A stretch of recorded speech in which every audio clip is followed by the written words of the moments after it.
Երևանի քաղաքային իշխանությունը նախատեսում է Երևանի երթևեկության կառավարման կենտրոն համայնքային հիմնարկ ստեղծել։ Դրա գործառույթների մեջ ըստ փոխքաղաքապետի պետք է մտնի տարբեր միջոցառումների եւ պրոյեկտների իրականացումը կապված երթևեկության կազմակերպման եւ կառավարման հետ։ Երևանի քաղաքապետարանը 2026 թվականի համար նախանշել է 2 խոշոր ծրագիր։ Դրանցից առաջինը հանրային տրանսպորտի, այսպես կոչված դիսպեչերիզացիայի համակարգն է, ինչպես գիտեք, հանրային տրանսպորտի ոլորտում իրականացվում են եւ շարունակում են իրականացվել համապարփակ բարեփոխումներ եւ երկրորդը ընդհանուր երթևեկության կառավարումը։ Քանի որ այս գործառույթների մի մասն իրականացնում է Երևան Տրանս փակbaşնետիրական ընկերությունը, ավականու քննարկմանը կներկայացվի նաև այս ընկերության լուծարման հարցը։ Իսկ քաղաքապետ Ավինյանը նկատում է քաղաքում մեքենաների թիվը կշարունակի աճել։ Այժմ ըստ նրա Երևանում գրանցված մեքենաների թիվը ավելացել է 10,000-ով։ Շուրջան ամեն օր ավտո է ավելանում այս քաղաքում։ Հիմա ասում եմ, նորից եմ ասում,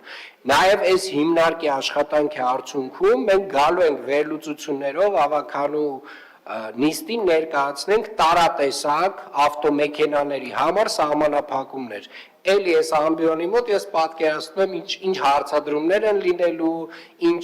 ելույթներ են հնչելու։ Անդրադառնալով քաղաքի խցանումներին ազգային առաջընթաց խմբակցության անդամ Իզաբելլա Աբգարյանն ասում է, խնդիրը լուրջ է, վաղը ավելի կլրջանա, եթե այսօր քաղաքային իշխանությունը որևէ լուծում չգտնի։ Նա դժգոհում է քաղաքային իշխանությունը ոչ թե ռազմավարություն է մշակում, այլ այս րոպեական որոշումներ ընդունում։ 18 մետրանոց ավտոբուսները, ինչպես լսեցինք, կրկին մյուս տարի մենք չենք սպասում, իսկ 18 մետրանոց ավտոբուսներն են, որ ըստ նախագծի, ըստ հաշվարկների խոշոր արյունատար անոթներն են, որոնք պիտի ապահովեն քաղաքի երթևեկության արագությունը։ Անդրադառնալով ընդդիմադիրների հայտարարությանը, որ Նիկոլ Փաշինյանը երբ երթևեկում է Երևանի փողոցներով, խցանումներ են առաջանում, փոխքաղաքապետ Փամբուխչյանը պարզաբանեց. Փաշինյանի, ինչպես մնացած բոլոր ղեկավարների համար ճանապարհները փակվում են պետական պահպանության ծառայության որոշակի կարգավիճակներից ելնելով։ Այստեղ կրքերը թեժացան։ Եթե ամեն անգամ գաք Նիկոլ Փաշինյանի անունը տակ ձեր դատարկաբանությունը այստեղ ավելի հնչեղություն տալու համար,